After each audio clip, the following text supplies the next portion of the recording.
Guns in Cyberland, coming back to with another game review, and this time we're on to the sequel to Mafia, Mafia 2. So a little backstory before I get into this. So when I played Mafia, I played it on PC, and at the time, Mafia was a fun game for me, but at the same time, I didn't like the fact that I had to play it on keyboard. So once I beat it, I was just like, okay, well, it was cool, but I'm not trying to go back to doing that. And at the time, there wasn't any, you could buy a controller for your PC to play certain games, but I was like, I'm not doing that. I'm not going to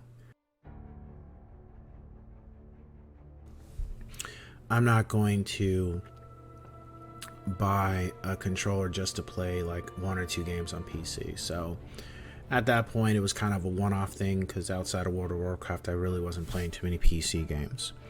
Fast forward, Mafia 2 drops, and of course it's for PC, and I just wasn't willing to go back to that. It wasn't, because originally Mafia 2 was not for Xbox or any gaming consoles. And I was just like, well, that's cool, but I just wasn't interested. And then lo and behold, at some point they dropped the game for Xbox 360. And I was always like, okay, I did like Mafia. I loved Mafia, the first one. So I'm going to get this. And for whatever reason, whether it was life or family or just preoccupied with other games, I just never got it. And, I think I still have it in my wish list on Amazon that I was going to buy that game, but I think I should delete it because I already have it. And that was it. So when they remastered Mafia, they mentioned that they were going to upgrade Mafia 2 and 3, and I had already played 3.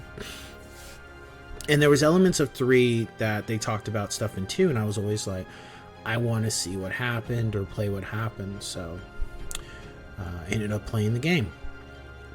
So the game is pretty much 10 years after the first one, and it's about Vito Scarletta, who is an older guy in Mafia 3, but he comes to America as a little boy, and they immigrated, and it's not what they think it is. It's just problem after problem, and Vito,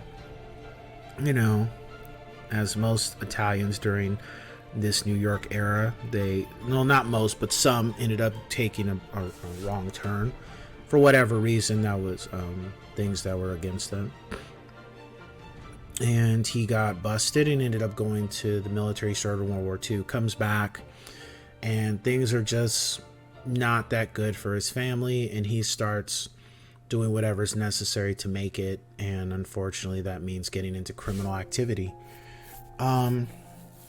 And that's the gist of the game. It's where he rises through the ranks. It's not like Tommy, where Tommy kind of got thrown in something he had nothing to do with. Vito had other opportunities. He just chose to, at least from what I saw in the game, he had other opportunities. He just chose to go the route that he did. As far as the story, I felt Mafia 1 was a better story, and my reasoning for that was because the story for this one just felt clunky. It just didn't flow as good as it could have. Some of the missions really felt like they were just, I don't know, too some of the missions just didn't come off like they really served a purpose. It just felt like it was just like, we're just giving you stuff to do in the game, but it wasn't really helping the story too much. I think it was kind of annoying. And then the controls too were kind of clunky, which leads me to believe that the game wasn't an upgrade, like how Mafia from PC to how it wasn't remastered like how Mafia was. It felt like it was just ported, which is fine. And I can't say if it truly was or not, because I didn't play Mafia 2 on PC or on 360. But it just, the game controls felt clunky. And then on top of that, just the story to me was lacking compared to the first one. I mean, it wasn't terrible, but it felt rushed at times. And it felt like it just could have been done. It just felt like it could have been done a lot better. I don't know. What I do commend them for is the music. The music was great. I loved hearing all these tracks that I didn't know were from these times. I mean, some of them, you gotta, it's not from the 1980s per se. So hearing a lot of the music was really cool. I really loved that part of the game. It kept me entertained for the most part because I love different types of music, and it was cool to hear stuff from the 1940s and 50s and leading a little into the late 50s. As far as the difficulty, it wasn't too bad. There was some situations where it was a little bit of a pain in the ass, but with all games, they have those hiccups. And then is that based on hiccups or is that based on your skills? So there was some of that too. As far as the characters, Vito for the most part was cool, but I felt like, and his friend, I forget his friend's name because it's been a while since I played the game. What was his friend's name? Joe was cool.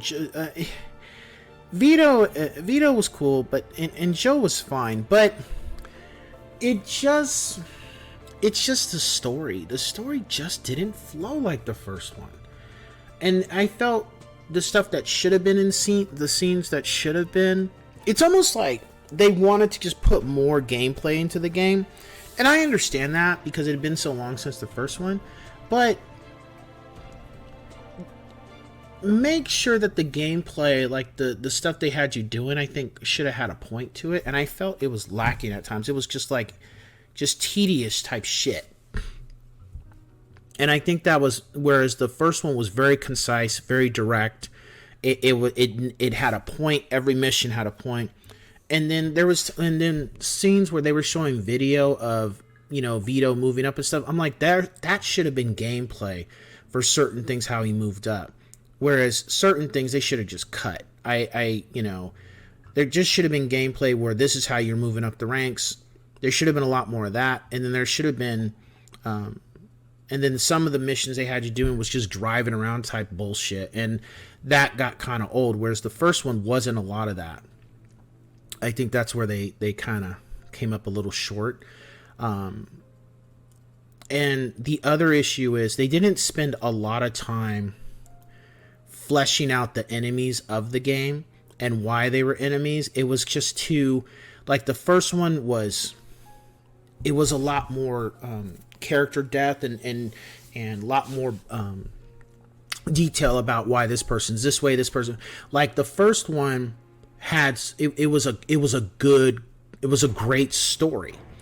And the second one just was really lacking in story. And I think the gameplay wasn't the problem. It was just the story was severely lacking to me compared to the first one. I don't think the gameplay was bad. It was clunky at times, but I just felt the story was lacking. Like, even towards the end of the game, I was just like, huh? Who? What? It just was. It's not that it wasn't making sense or I wasn't paying attention, but it was like, who are you again? Who are you again? Like, what? And when I played the first one, I hadn't played the original one in like over a decade. And immediately when I played it, I was already starting to, it was clicking with, okay, this is who this is, this is who this is. It was very concise, and just 2 wasn't done the same. My rating for the game is a 7 out of 10. I definitely would advise to play it to learn about this character because he's important in Mafia 3. But outside of that, it's just like, unless you're a huge Mafia fan, just that's pretty much it. It's not forgettable. It's just not as good as 1. So with that being said, I will catch you guys on the next one. Ciao.